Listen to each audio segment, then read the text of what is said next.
Welcome back, Shalloners. Well, today we're going to talk about a couple that we've never talked about here, who isn't exactly super on my radar, but you guys have requested a lot lately. ADRIENNE BAILON and her husband, Israel Houghton. Are they goals, or are they the red flaggiest red flags that ever flagged a flag? I'm going to break down both the red flags and the green flags, talk about their messy, questionable history, and more importantly, answer the question, if someone cheats in the past, are they always going to cheat? Once a cheater, always a cheater? We've got some scientifically backed evidence based on some recent studies that's gonna illuminate some things that you may want to hear, but maybe not. We're gonna break it all down, but before we do, just want to remind you, if you want a video shout out or a video question answered that way, find me on Cameo. Also connect with me on Instagram at ShallonXO. You guys suggested this topic here. I'm so thankful. And thank you to my fan accounts, Art of War, for asking people what topics they want to see. Thanks also to Nicole for doing that on Quotes by Shallon. And for you guys for weighing in on this. And last but not least, we have a fun, sexy new platform where you can find me at InfStream. Now, YouTube doesn't let us talk about a lot of topics on here. They will demonetize, they'll just plain take a video down. So we need a space that we can talk about sex. Everything from birth control and bikini waxes to dirty talk, threesomes, all that stuff in between. So head on over there. It's an ad-free, uncensored platform, which is great. It's $1 a month, no hidden fees or price jumps, I checked, because that's a really good question. And today, as you're watching this, a video over there is live. It's a kissing tutorial. I'm going to teach you how to be a good kisser.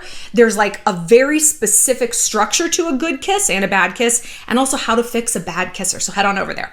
All right, Adrienne and Israel. Now, I know of Adrienne, how most of us do, the Kardashians. She dated Rob Kardashian from 2007 to 2009, and she says that he cheated on her. And this is back before he was like what he's become now, you know. Back when we thought the worst he was gonna do was that stupid sock line. And I remember, what I always remember about their relationship is, like, she was, I think, a little bit older than him, and I think he was still at USC or something at the time, and he got her whole name, like her full government name, like tattooed down the side of his body, like Adrienne Bailon. It's like, why not just add her social security number while you're at it? Like some fingerprints, like it's like a goddamn DMV record on your ribcage. And she was like, babe, wow. You could tell she was beyond creeped out. I had a guy once offer to tattoo, like, he's like, I want to get something about you tattooed on me. I was like, I do not want that. I can't tell you how much I don't want that. It's such a jinx, as evidenced by the fact Adrienne got his name tattooed on herself. Ugh. And then they broke up and she lasered hers off. I don't think he was able to. I mean, that's a hell of a lot of real estate, and that shit hurts to get lasered off. That's neither here nor there. So Adrienne went on to date one of Jay-Z's dudes for like 6 years. He was a producer, and that was a super toxic relationship. And by the way, thank you to my friend Madeline for telling me all this. Find my friend Madeline on YouTube also. Her channel is called Bad Mad. She's a fitness and beauty, wellness, all of that. She's awesome. Go check her out. She's great. But yeah, she sort of gave me the lowdown, and she's like, the thing with Adrienne and Israel, why people are so interested is because Israel is a gospel singer. Can we just talk about Christian rock for a moment? Because he's not like a choir singer. He's like a rock Christian band singer. Are you ever in like a different city, like you rent a car and you're like scrolling through the radio stations because you don't know anything, and you hear a song, you're like, all right, yeah, and then you hear, and his grace, and you're like, damn it, like, you stumbled upon the Christian rock station. Their songs are always so bad. They're always so bad. It makes me crazy. All like, even hymns. And when I go to church, I'm like, who wrote these? These are awful. Can we get like Sia to produce like just 5 albums of Christian songs? So we just have those in the bank and that's it. Or Diplo. Get Diplo on this. Get Diplo on me.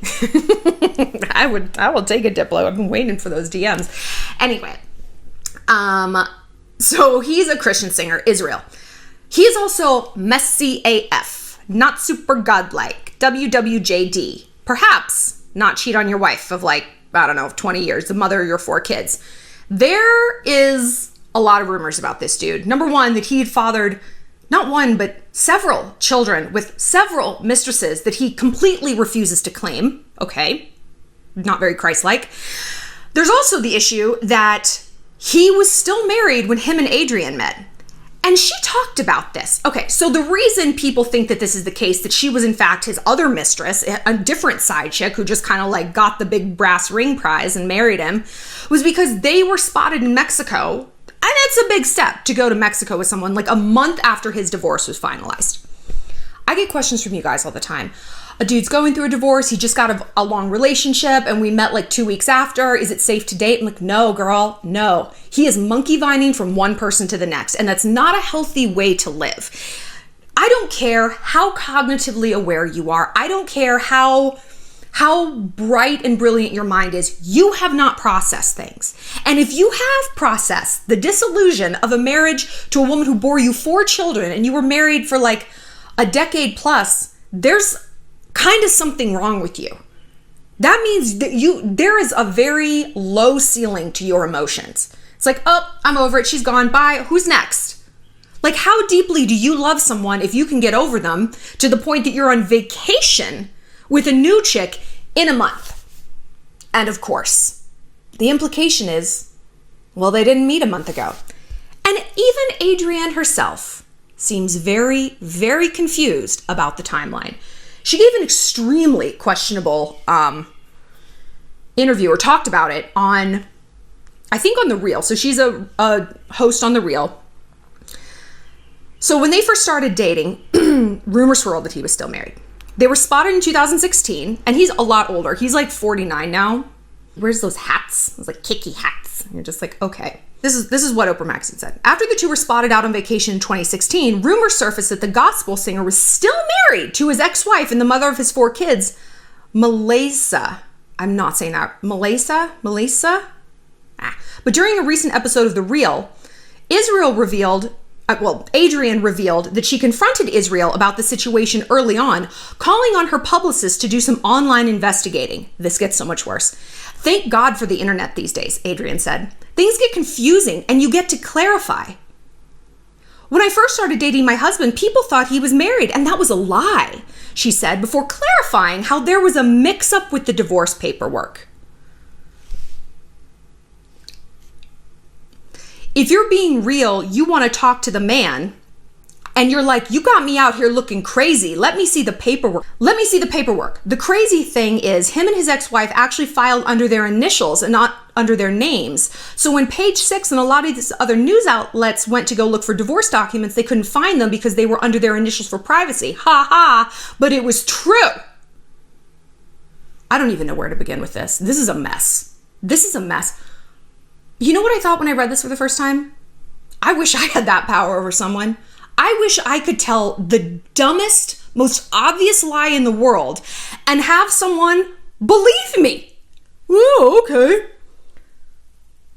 Calling on her publicist to do some online investigating. You're dating this person and you don't feel okay to ask a question. Are you married? Who do you live with? Does your wife think you're still her husband? What? That's insane to me, that he was gaslighting her to the point that she didn't feel she could ask the fairest and clearest question in the world. And the answer to that question is a binary one. I am married, I am not married. You're not marriage fluid. I don't know, I'm fluid. Nope. It's not gender non-binary, it is marriage binary. You are this or you are that. That is how it goes. Do you live with her? Do you not? Do you wear a wedding ring? Do you not? Is there anyone else in this world who thinks they are actually in a relationship with you? Forget, are you single? Who else has reason to believe they're in a relationship with you, dude? And again, this guy, the fucking set of balls on him to think he could pull all of these women.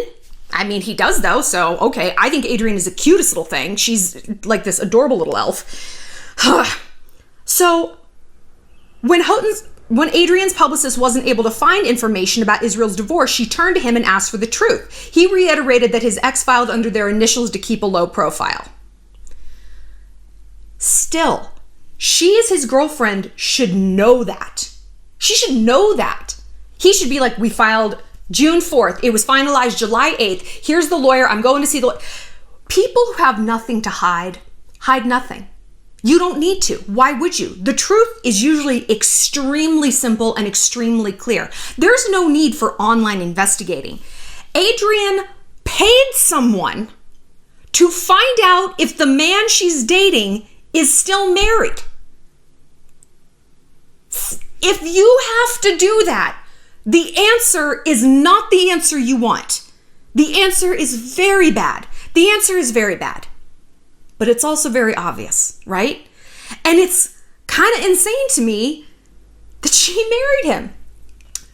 I say a lot that the worst mistake we can make as women when it comes to dating is thinking that we're special. I mean, we are special. We're special like Beyonce. We're special in the eyes of God. We're special here in the Shallontrage. But we are not special to a predator.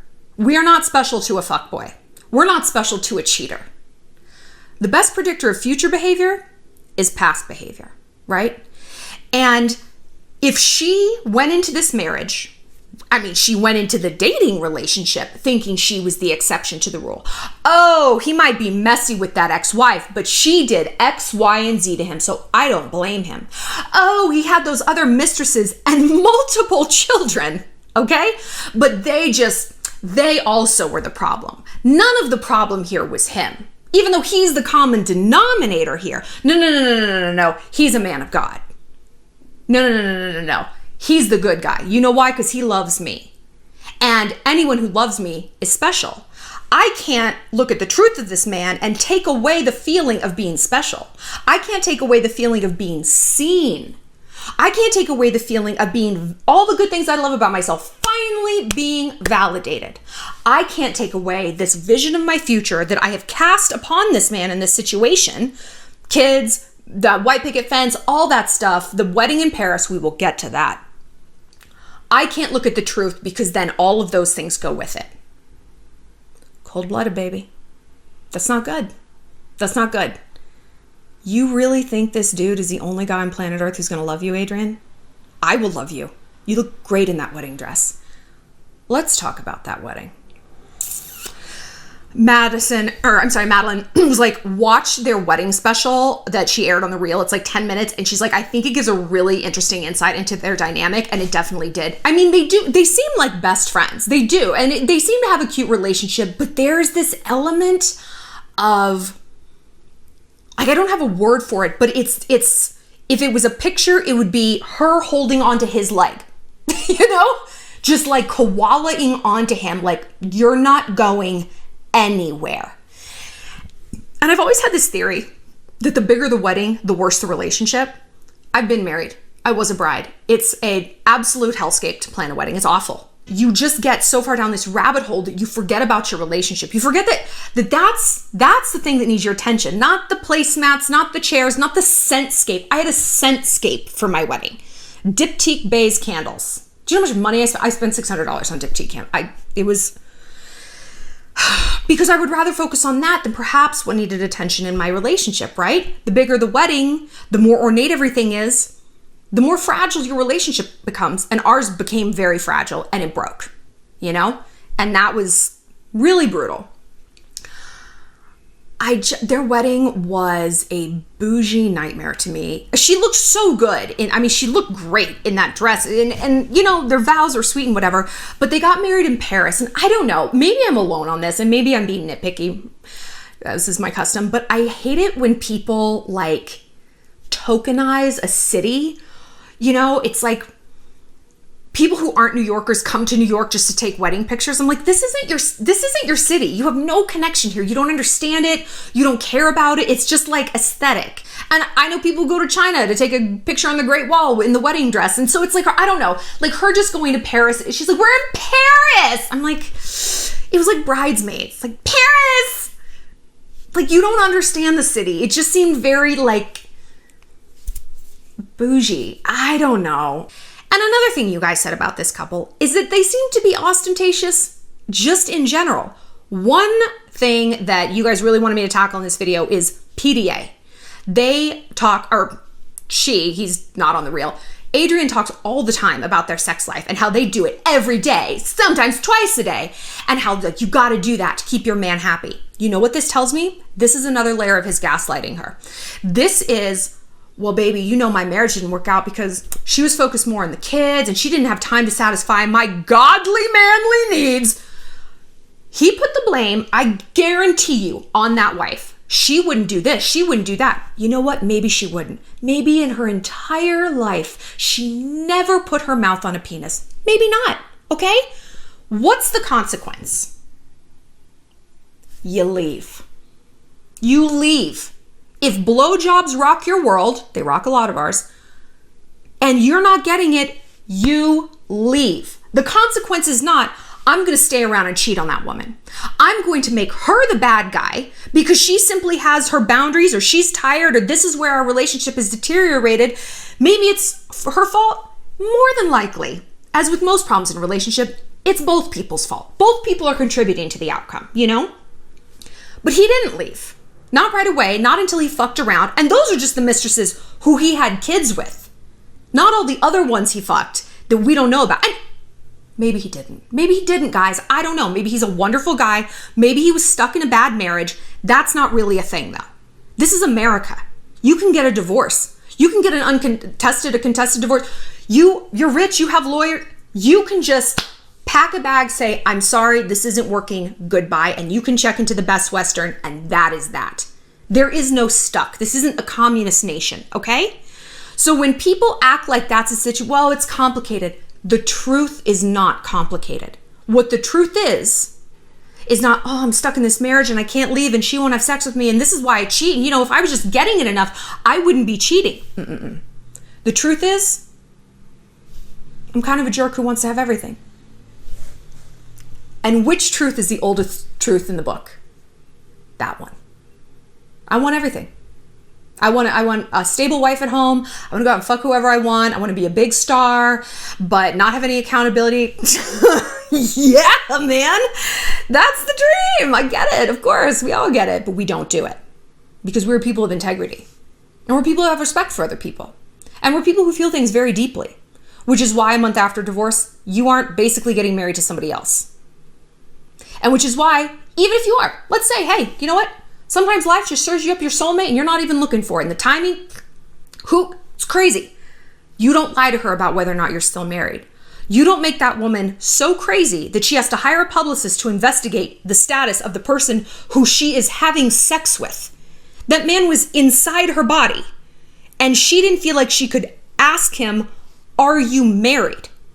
And get a straight answer. Because that's what it comes down to. She wasn't getting a straight answer from him. That's why she had to go to the internet. That's why she had to hire a publicist. I've been in a relationship like that. And it's not, oh, I was too wussy to ask him. It's, I didn't trust what he was telling me. And I didn't trust what he was telling me pretty much from the jump. You know? There was just something going on there that I was like, I can't trust this person. Either there was a lot of little lies, there was a lot of gaslighting, there were things that didn't add up. And Adrienne didn't acknowledge that.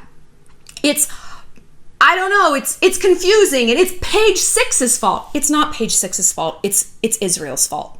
He's the one who created this environment of, I don't understand what's going on. The New York Post didn't. If he was telling you the truth and leveling with you, like I said, people have nothing to hide nothing. You wouldn't have that report with page 6. You'd be like, no, he filed. It was under initials. You would have already known that. It's a red flag to me. But let's talk about some science because, you know, Adrienne's situation, again, she seems happy and they do seem like a cute couple. And who knows, maybe he married his childhood sweetheart, even though in 1996 he wasn't a child. That's fine. And maybe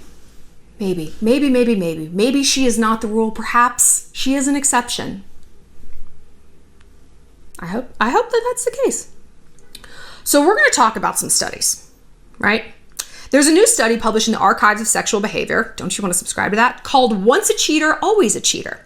Serial Infidelity Across Subsequent Relationships. And the researchers found that people who cheated in one relationships were 1, 2, 3 times as likely to cheat in the next, compared to those who didn't cheat in their past relationship. So the research was conducted by University of Denver, and they recruited people 18 to 34 who were in unmarried but serious, like, committed relationships. So boyfriends and girlfriends, right? Not husbands and wives. And so this is what they found. Some of the most common risk factors for infidelity are low commitment to the present relationship. Seems obvious. I'm not that into her. I don't have her boyfriend, girlfriend. She likes me. I don't know, blah, blah, blah. Low or declining relationship satisfaction. Things used to be great, but I don't know. We just fight all the time now. Accepting attitudes about sexual relations outside the relationship. Yeah, I mean, an open relationship, I can kind of understand how that would be interesting, and maybe we should go to a sex club, and why don't you want to bring that stripper home? Attachment insecurity, both avoidant and anxious. That means people who are like clingers, the koalaing, you know, that's anxious attachment, and people who are the opposite, they're very aloof. So which one of those drives the other one away? It's obvious, right? The clinger drives the avoidant one away, makes them more likely to cheat. Not that it's the other person's fault, but when you have that perfect storm of polarizing attachment issues, it is more likely to create that environment. And then you have the avoidant person who is going to blame the anxious person.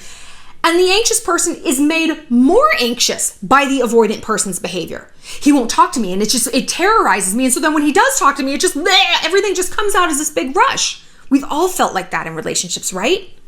We feel manipulated. Differences in individual levels of sexual inhibition and excitement. Now, maybe this is what was going on in Israel's relationship. Maybe his wife was just kind of a prude. Maybe she was over having sex with him. She was dealing with the kids. A million reasons to not have sex with someone, right?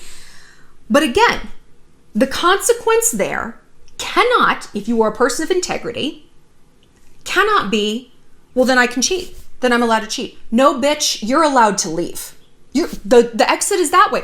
Go seek a relationship that's compatible. No one's going to blame you for that, being like, this doesn't work for me. Our needs are different.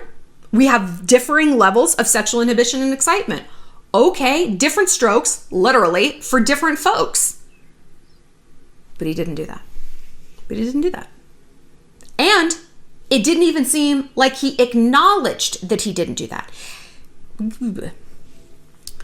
And of course, the last point, common risk factors for cheating, being a man versus being a woman. Men are more likely to cheat.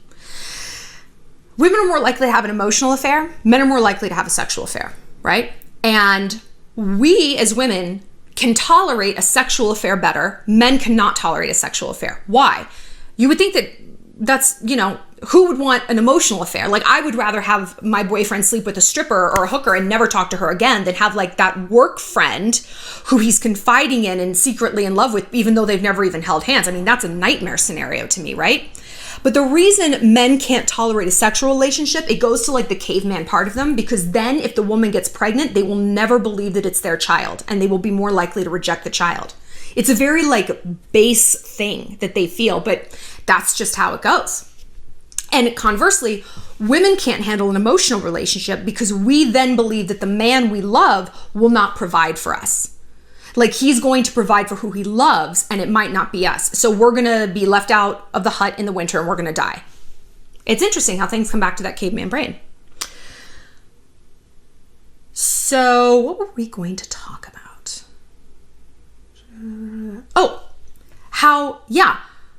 If the case was, he just wasn't getting laid enough. There was no sexual excitement there. There was no sexual tension. I mean, who wants that? You feel so alive when you have that feeling. But the fact that doesn't seem to be the level of awareness that he's had that's the concerning part. That's the concerning part. Maybe they've had these conversations in private. I don't know. We just know what she said, and what she said seems very in defense of him.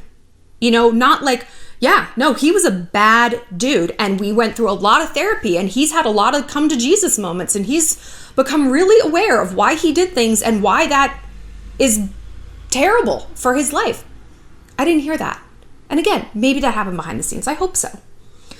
But if you're in a relationship and you know that this guy has cheated, or he's been a fuckboy, or he's got a bad reputation, And honestly, you always need to trust a man's reputation, not a woman's, because we're the subject of really vicious gossip all the time.